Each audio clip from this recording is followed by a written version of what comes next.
आज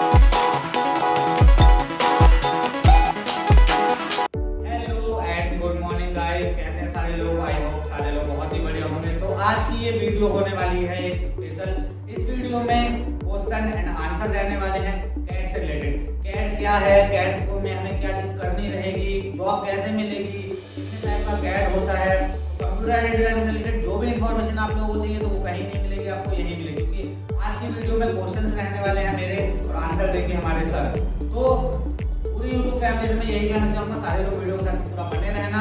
और अगर आपका कोई भी डाउट आ रहे हैं, जिससे आपको समझ में नहीं आता है कैट से रिलेटेड क्या चीज़ होती है कैट, तो आप नीचे सीधा कमेंट कर सकते हो। और हमारी और वीडियोस को देखने के लिए डायरेक्टली नीचे आप डिस्क्रिप्शन में हमारी सारी लिंक्स वगैरह मिल जाएंगी, वहाँ आप जा सकते हो। तो करते हैं अपनी वीडियो को उसको स्टार्ट, और आपको बहुत ज़्यादा मजा आने वाला है। क्वेश्चन बहुत नए टाइप के होंगे और आंसर भी आपको बढ़िया मिलेंगे। चलते हैं अपने नेक्स्ट पार्ट की तरफ, चलिए।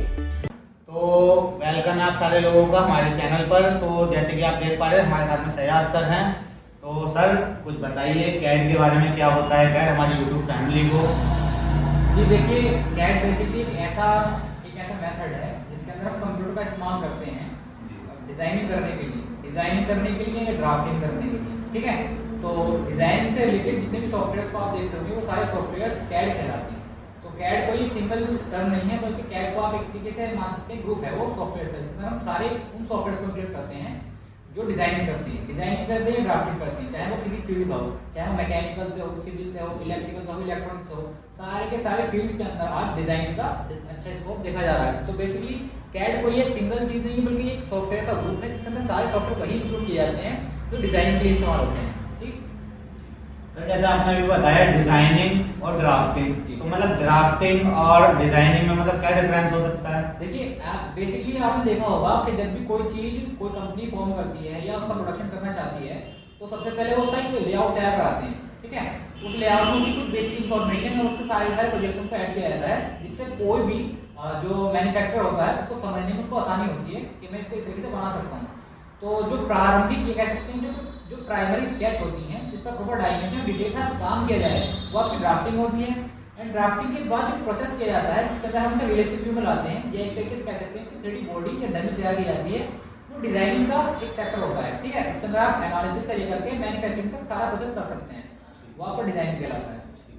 तो सर जैसे कि अभी एक हमारी ब्रांच होती है सिविल मैकेनिकल, तो उनमें सबके लिए ड्राफ्टिंग और डिजाइनिंग मतलब सेम ही रहता है या क्या डिफरेंस होता है? मतलब सिविल की ड्राफ्टिंग और डिजाइनिंग कैसे काम करती है और मैकेनिकल की ड्राफ्टिंग और डिजाइनिंग कैसे काम करती है? देखिए, एक चीज मैं क्लियर कर देता हूँ कि ड्राफ्टिंग एक प्रोसेस है जिसमें सभी के लिए सेम वे में काम किया जा सकता है। लेकिन मैकेनिकल में जो है आप ड्राइंग को देखेंगे तो उसमें 4 पार्ट्स आप ड्राइंग के देखेंगे। जैसे कि आप पहले देखेंगे तो आपका प्रोडक्शन ड्राइंग होगा, पार्ट ड्राइंग होगा, असेंबली ड्राइंग होगा, एंड उसके बाद में आपका कंपोनेंट या पार्ट ड्राइंग होता है, ठीक है। तो असेंबली ड्राइंग्स वो ड्राइंग्स होती हैं जिसके अंदर कोई भी पार्ट को बनाने के बाद, इंक्लूड करने के बाद कोई नई मशीन जनरेट की जाए, इसके अंदर काफी सारे कंपोनेंट्स को बनाने के बाद एक सेपरेट लेआउट तैयार किया जाए, वो असेंबली ड्राइंग्स होती हैं। देन कोई एक सेपरेट पार्ट अगर आपको फॉर्म करना है या उसको आपको मैन्युफैक्चर करना है, तो एक पार्ट की वो ड्राइंग जिसके अंदर प्रॉपर डायमेंशन हो, टॉलरेंस हो, उसके टोटल डायमेंशंस के साथ उसकी सारी इंफॉर्मेशन दे रखी हो, वो आपका प्रोडक्शन ड्राइंग होता है। तो मैकेनिकल में ऐसी काफी ड्राइंग्स होती हैं, ठीक है। अब बात करते हैं सिविल की। तो सिविल में क्या है कि सिविल में आपको 2 तरह की ड्राइंग्स मिल जाएंगी, एक आपका एलिवेशन होता है या दूसरा आपका स्ट्रक्चर ड्राइंग होता है। स्ट्रक्चर ड्राइंग में बेसिकली किसी भी बिल्डिंग के स्ट्रक्चर को डिफाइन करने के लिए हम उसका लेआउट तैयार करते हैं कि भाई इस जगह पर इतने कॉलम्स, इतने बीम्स का इस्तेमाल किया जाने वाला है, एंड इसकी लेंथ, इसकी विड्थ, इसकी हाइट ये होने वाली है। देन दूसरी साइड हम एलिवेशन का इस्तेमाल करते हैं, जो मोस्टली आर्किटेक्चर्स इस्तेमाल करते हैं। इसके अंदर मैप्स वगैरह और एलिवेशन को इंक्लूड किया गया है। ऐसे ही इलेक्ट्रॉनिक्स और इलेक्ट्रिकल्स का भी ड्राफ्टिंग इसी वे में होता है, बट करने के तरीके थोड़े अलग अलग हैं, मतलब पार्ट्स में अलग अलग। मतलब कहने का मतलब ये है सर कि हम कोई भी चीज हम बनाने से पहले उसका हमको एक नक्शा या मैपिंग करना बहुत ज्यादा जरूरी है। तो सर इसी से रिलेटेड में देखते हुए क्वेश्चन है मेरा कि जैसे सपोज कीजिए अभी तो हम लेटेस्ट टेक्नोलॉजी हम लोगों के पास है, हम हमारे कंप्यूटर डिजाइनिंग कर रहे हैं। जब ये कंप्यूटर टेक्नोलॉजी नहीं थी तब उस टाइम पे ड्राफ्टिंग का फॉर्म क्या था, उस टाइम पे कैसे लोग डिफाइन कर पाते थे चीजों को? तो देखिए, इसका एक बहुत आसान सा जवाब है कि डिजिटल होने से पहले, ड्राफ्टिंग या इंजीनियरिंग डिजिटल होने से पहले जो इंजीनियर्स या ड्राफ्टमैन होते थे वो बेसिकली पेपर शीट्स का इस्तेमाल किया करते थे। उनके पास बहुत एक बहुत ह्यूज बैग टाइप का होता था, उसके अंदर काफी सारे कंपोनेंट को कैरी करते थे, जैसे कि स्केल हुआ, पेनपास हुआ और मार्कर हुआ, वो सारे के सारे वो नेसेसरी कंपोनेंट्स को साथ रखते थे, देन उसके थ्रू ड्राफ्टिंग की जाती थी। उस प्रोसेस में होता क्या था कि एक तो डायमेंशन एक्यूरेसी आपको सही तरीके से नहीं मिल पाती थी। फॉर एग्जांपल अगर आपको एक पेपर पर मतलब 0.01 mm की अगर लाइन क्रिएट करनी है तो आप नहीं हो सकता जी बिल्कुल। बट अगर आप डिजिटली इसको देखते हैं तो डिजिटल में आप माइक्रो टू माइक्रो कितनी भी छोटी लाइन को आप ड्रॉ कर सकते हो। तो उस समय पे करने के लिए पेंसिल्स का और पेन्स का या उसमें रिक्वायर्ड टूल्स का इस्तेमाल किया जाता था। मिनी ड्राफ्टर, जी बिल्कुल, मिनी ड्राफ्टर इसका एक बहुत बड़ा example mini drafter. Mini drafter के अलावा काफी टूल्स का इस्तेमाल करने के बाद ड्राफ्टमेंट एक ड्राफ्टिंग तैयार कर पाते थे, उसमें काफी ज़्यादा टाइम लगता था। तो इन सारी चीज़ों को देखते हुए ही ये चीज़ें डिजिटली आई, जैसे कि ऑटोडेस्क कंपनी ने अपना सबसे पहले ऑटोकैड को लॉन्च किया। ऑटोकैड के बाद में एक तरीके से रेवोल्यूशन आ गया डिजाइनिंग ड्राफ्टिंग के फील्ड में। इस चीज के आने के बाद हमें सबसे ज्यादा इंपॉर्टेंट चीज कि हमारी ड्राइंग्स का ना एक्यूरेसी आई है। ठीक है। उसके बाद हमारा टाइम बचना शुरू हुआ है। उसके बाद हमारा जो कोई भी काम हमें ट्रांसपोर्ट करना होता था, फॉर एग्जांपल यहाँ बैठे हुए बंदे को अगर कोई चीज कहीं दूर किसी बंदे के पास भेजनी तो उसके लिए ट्रांसपोर्ट किया जाता था बाय कोरियर थ्रू, तो उसमें टाइम काफी लगता था। बट आज के टाइम में ये डिजिटल सिस्टम होने के बाद आप कोई भी ड्राफ्टिंग या कोई भी डिजाइन को मतलब सेकंड्स के थ्रू अपने किसी भी देश के किसी भी कोने में, दुनिया के किसी भी कोने में पहुंचा सकते हो। ठीक है, तो ये प्रोसेस हुआ, यानी एवोल्यूशन तो आया है। बिल्कुल ठीक है, मतलब आया है। बाकी सर मेरा एक क्वेश्चन और है, जैसे अभी ये कैड आपने बताया, तो ऑटोकैड जो सॉफ्टवेयर है ये हमारा, ये मतलब कहाँ किस देश का सॉफ्टवेयर है ऐसा कुछ? जी, ऑटोकैड बेसिकली कैलिफोर्निया में बनाया गया था। कैलिफोर्निया, ठीक है, न्यूयॉर्क कैलिफोर्निया में बनाया है इसको, वहीं पर इसको लॉन्च किया था। इसको बनाने वाले जो मिस्टर जॉन वॉकर थे, मिस्टर जॉन वॉकर ने इसको डेवलप किया था, बट ऑटोडेस्क कंपनी इसको परचेज कर लिया था $310 मिलियन की कीमत पर। ठीक है, तो इसका जो आप ऐसा कह सकते हो कि इसका फॉर्मेशन जिस कंट्री में हुआ वो कैलिफोर्निया है। ठीक है, तो दोस्तों अगर आप लोगों को कोई भी डाउट्स वगैरह आ रहा है, कोई भी अगर आपको और रिलेटेड क्वेश्चन अगर हमसे पूछने हैं कैड से रिलेटेड, तो आप सीधे नीचे कमेंट हमको कर सकते हैं इसी वीडियो के नीचे। एंड डिस्क्रिप्शन में आपको पूरे हमारे ट्यूटोरियल्स भी अवेलेबल हो जाएंगे। अगर आपको as a free of cost आप पूरा सॉफ्टवेयर को सीखना चाहते हैं तो आप सीख सकते हो।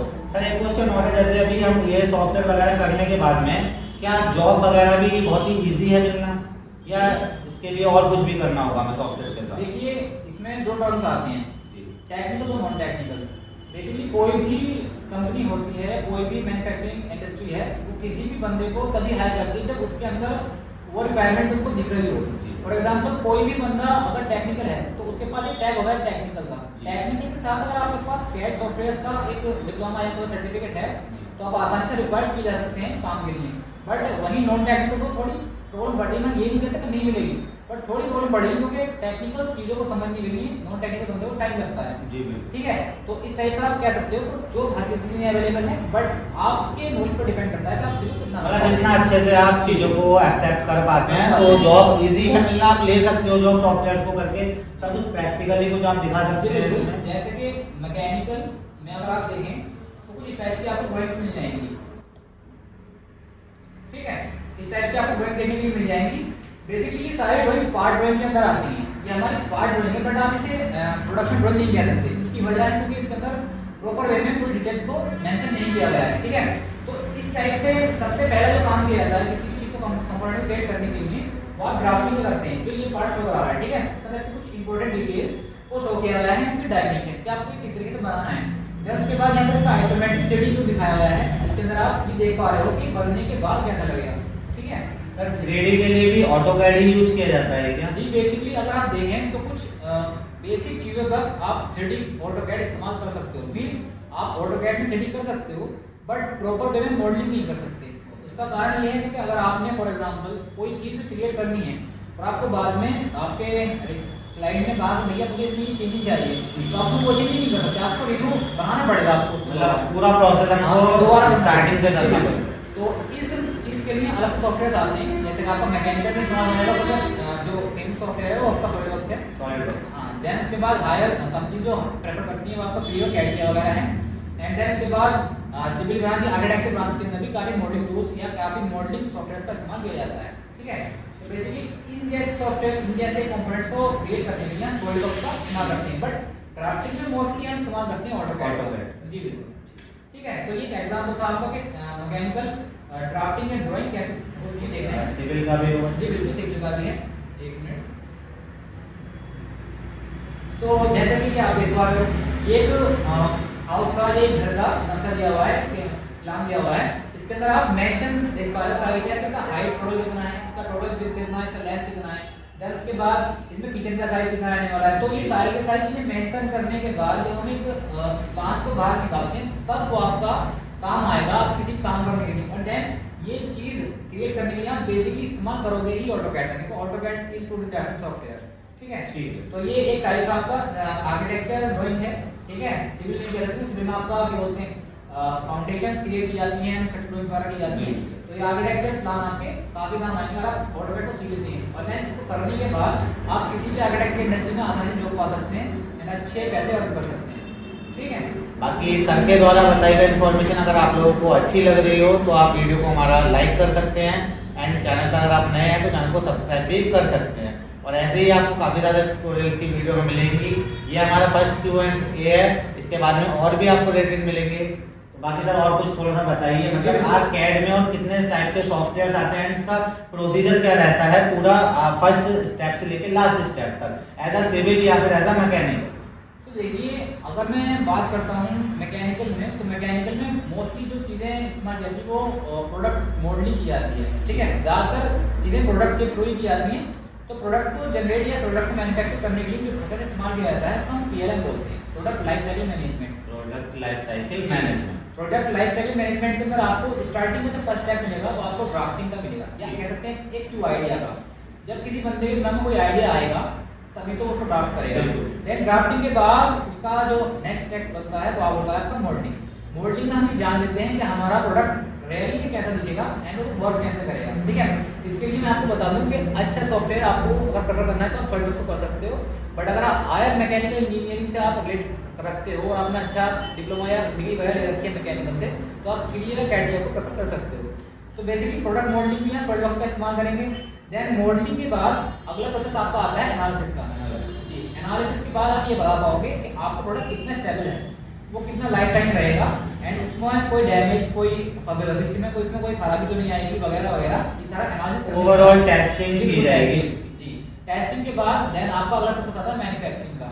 मैन्युफैक्चर होने के बाद जब उसको मार्केट में उतारा जाएगा, देन मार्केट में उतारने के बाद उसको कस्टमर फीडबैक लिया जाता है।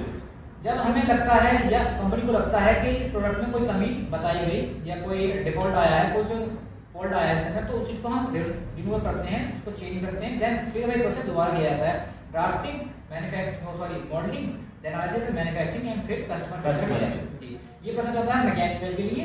एंड देन बात करते हैं अपने सिविल या आर्किटेक्चर के लिए, ठीक है। तो बेसिकली सिविल में सिविल या इंजीनियरिंग, सिविल या आर्किटेक्चर के लिए भी यही प्रोसेस फॉलो किया जाता है। बट वहाँ पर हम PLM नहीं कह सकते क्योंकि PLM का इस्तेमाल किया जाता है प्रोडक्ट लाइफ साइकिल मैनेजमेंट के लिए। लेकिन यही सारे स्टेप्स भी आप सिविल में भी देखेंगे, मैकेनिकल में भी देखेंगे। होता क्या है कि किसी भी बिल्डिंग के या किसी भी हाउस के बनने से पहले उसकी ड्राफ्टिंग की जाती है, जिसको हम प्लान बोलते हैं, ठीक है। देन प्लान के बाद में उसके 3D मॉडल क्रिएट करने के लिए काफी सारे सॉफ्टवेयर अवेलेबल हैं। जैसे कि अगर मैं आपको बताऊँ आर्किटेक्चर से आप अगर रिलेट रखते हो तो आप रेविट आर्किटेक्चर को रेफर कर सकते हो। और अगर आप इलेक्ट्रिकल, मैकेनिकल या प्लम्बिंग साइड से रखते हो तो आप रेविट MEP को ले सकते हैं, ठीक है। तो इस फील्ड में आप देखें आर्किटेक्चर की फील्ड में तो आप रेविट को प्रेफर कीजिए। रेविट आपका मॉडल तैयार कर देगा, इंटीरियर एंड एक्सटीरियर ऑल्सो दोनों। देन उसके बाद आप क्या कर सकते हैं, उसके बाद आप उसका जो स्ट्रक्चर एनालिसिस है वो आप सॉफ्टवेयर स्टैंडर्ड में कर सकते हो। तो एनालिसिस के बाद उसका मैन्युफैक्चरिंग किया जाता है। देन उसके बाद उसका पूरा लाइफ साइकिल दे दिया जाता है कि भैया इतने टाइम तक रहेगा एंड ये इतने टाइम के बाद गिरा दिया जाए या उसको डिस्ट्रॉय कर दिया जाए, ठीक है। तो ये रहने वाला है आपका सिविल या मैकेनिकल का। तो जैसा कि आप लोगों ने देखा, सर ने बहुत ही अच्छी तरीके से पूरा कैड के बारे में हमको इन्फॉर्मेशन दी है। आपको जो भी कोई डाउट या क्वेरी वगैरह करनी हो सर के थ्रू या फिर मेरे थ्रू, तो आप सीधे नीचे हमको कमेंट कर सकते हैं। और अगर आपको ये छोटी सी वीडियो हमारी अगर अच्छी लगी हो, काफ़ी ज़्यादा इन्फॉर्मेटिव वीडियो सर ने बहुत अच्छे से चीज़ों को एक्सप्लेन किया है, तो आप हमारे साथ में बने रह सकते हैं चैनल के साथ में, और ऐसे ही और वीडियो आपको आगे मिलने वाली हैं। तो आज के इस Q&A को करते हैं यहीं पे समाप्त। बाकी मिलते हैं नेक्स्ट वीडियो में, तब तक के लिए बाय बाय।